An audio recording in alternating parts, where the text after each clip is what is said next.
Hey there, this is Jeremy G, and I just want to make a really quick review of my Braun Clean and Renew refill cartridges.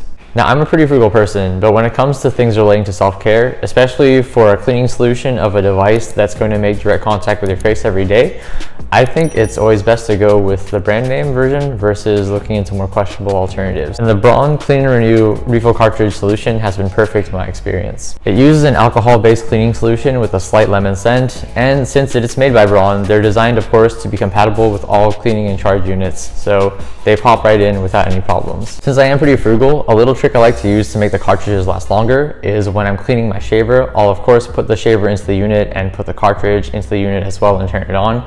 But when the shaver is done cleaning, I'll remove the shaver and I'll also remove the cartridge and reseal it before later use. By doing this, you can minimize the exposure of the alcohol solution to the air, whereas if you were to leave it in the unit the entire time, you would of course lose a lot of the solution over time due to the evaporation. Because of this trick, and also because each package is pretty big and comes with 3 to 4 refill cartridges, I've only had to buy new refill cartridges for my shaver every few years. With all that said, you want to make sure you have a high quality cleaning solution for your high quality shaver. So pick up some authentic refill cartridges from Braun and you won't regret it.